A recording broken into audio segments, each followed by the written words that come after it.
کله چې له ژونده په تنګ شئ د غمونو او خفګان څپې در باندې راشي نو چیرته ځې؟ لا تسخطن لشدة كما الشوك لا يعطي الرحيق ولا العنب. کله چې د پریشانیو ګرداب راګیر کړي چاته پناه وروړې؟ لن يغنيه مال وإن زاد ما كسب. کله چې ګوري دنیا درته توره تیاره ګرځېدلې غمونه او پورونه در پسې دي چیرته ځې؟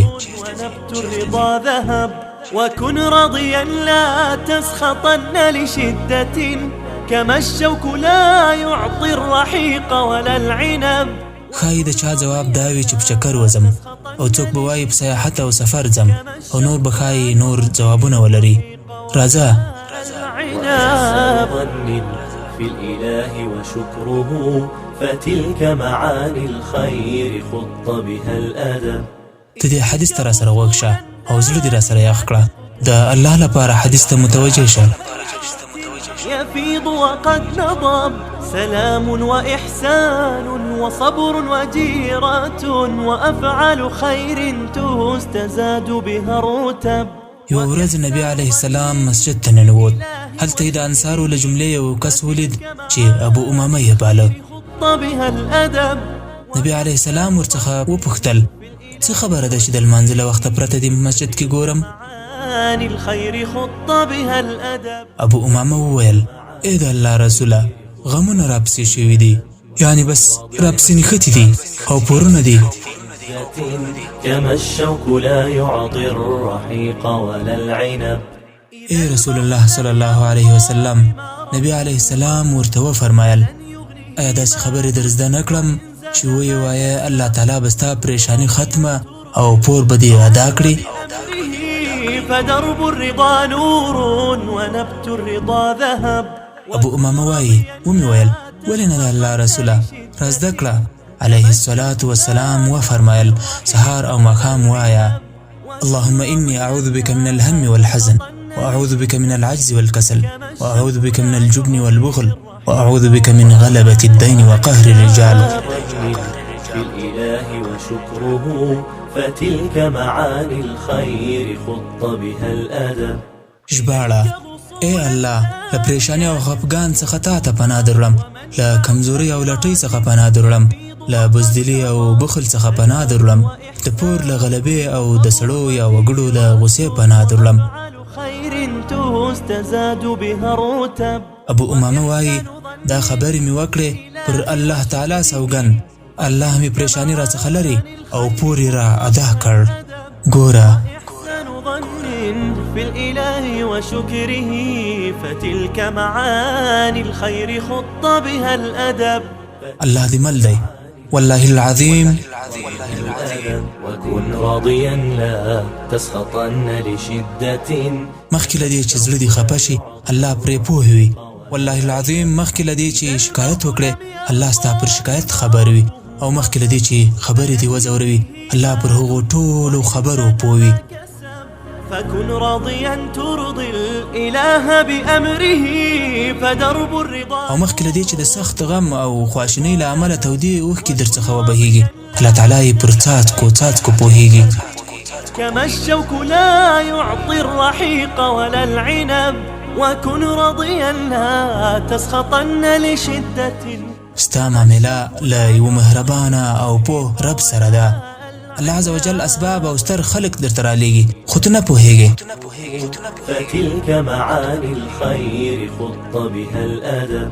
ته نه پوهیږې الله عز وجل یو څوک درته رالیږي چې ستا مرسته وکړي یا دې پوه کړي او یا دې تعدیب کړي خو ته نه پوهیږې، یا داسې څوک درته رالیږي چې ستا خواشینۍ درڅخه لرې کړي. وصبر وجيرة وأفعال خير تستزاد بها الرتب. وګوره د لمانځه له وخت پرته چا د نبي صلی الله علیه وسلم قدمونه د مسجد لوري ته بوتلل؟ دا د الله تعالی تقدیر دی. له ابو امامه څخه یې غم سپکوي او هغه پوهوي. الله د ابي امامه د زړه درد لیدلی و، نو محمد صلی الله علیه وسلم یې د مسجد لوري ته وروست تر څو ابو امامه پوه کړي. وګوره ابو امامه چیرته و او محمد صلی الله علیه وسلم چیرته، او بیا د لمانځه وخت هم نه و. خو ګوره د ابي امامه زړه د بندګانو رب ته څومره عزتمند دی، ځکه د ابو امامه زړه د الله تعالی خوا ته رجوع کړي. نبی صلی الله علیه وسلم یې د هغه د پوهولو لپاره ورواستاوه. مال وإن زاد ما كسب فكن راضيا ترضي الإله بأمره فدرب الرضا نور ونبت الرضا ذهب. ای ښاغلو، دردمن زړه د ځمکې پر مخ تر ټولو پیاوړی خطیب دی. د شکایت پر منبر درېږي او الله ته شکایت کوي. الله یې هم ژغوري. ابو امامه مسجد ته ننوت. داسې غمونه پرې بارو چې له الله تعالی پرته بل څوک پرې خبر نه و. الله یې د دردېدلي زړه غږ او درد واورېد، نو د لمانځه له وخت پرته یې د نبي صلی الله علیه وسلم پښې د مسجد پر لوري ور برابرې کړې څو ابو امامه ته دغه خبرې ور زده کړي. ای ښاغلو، څوک چې د الله ملتیا کوي، الله ته پناه وروړي، دا نړۍ غال مغال هېڅ زیان نشي ورړولی. ای ښاغلو، که ټوله نړۍ په یوه کتار کې ستاسې په مقابل کې ودرېږي، تاسې ته ځان اړول وغواړي او په تاسې پسې یې راخیستې وي، خو چې الله ستاسې مل وي، هېڅوک هم هېڅ ډول زیان نشي در اړولی. الله به د ټولو پر غوږونو او سترګو داسې پټۍ ور ووهي چې په راڼه میدان به مو نه ویني او نه به مو غږونه اوري چې زیانمن مو کړي. او هر څومره چې د شر هڅه کوي، الله به هغه د خیر پیلامه ګرځوي، ځکه الله به ستاسې خیر وغوښتوي. راضيا لا تسخطن لشدة كما الشوك لا يعطي الرحيق ولا العنب. نو ای ښاغلو، ولې دغه زړه د الله لوري ته نه ور برابروو؟ په داسې حال کې چې پر دې پوهېږو هم چې الله تعالی زموږ او زموږ د دردېدلو زړونو غږونه اوري. هو، موږ پر دې پوهېدو ته اړتیا لرو چې مهم رکن ته پناه ورلو چې هغه الله سبحانه دی. که څه هم علاج وځنډېږي، خو الله خوښوي چې ستا غږ واوري. ستا رب ستا له غږ سره مینه لري. د دردمن زړه لپاره یوازې یو ګام پورته کول پکار دی، بس یوازې یو ګام. كما الشوك لا يعطي الرحيق ولا العنب. ظن في الإله وشكره فتلك معاني الخير خط بها الأدب. هغه دا چې باید پر الله توکل وکړي. کله چې د زړه پر الله توکل وکړي، الله به دې د زړه درملنه وکړي او د هغې اسباب به درته برابر کړي او له تا سره به وي، هېڅوک به زیان نشي در اړولی. نو ښاغلیه، د چا په کیسه کې به هم نه کېږي، بس ډاډه ژوند وکړه. في الإله وشكره فتلك معاني الخير خط بها الأدب. وإحسان ظن في الإله وشكره فتلك معاني الخير خط بها الأدب. فتلك معاني الخير خط بها الأدب.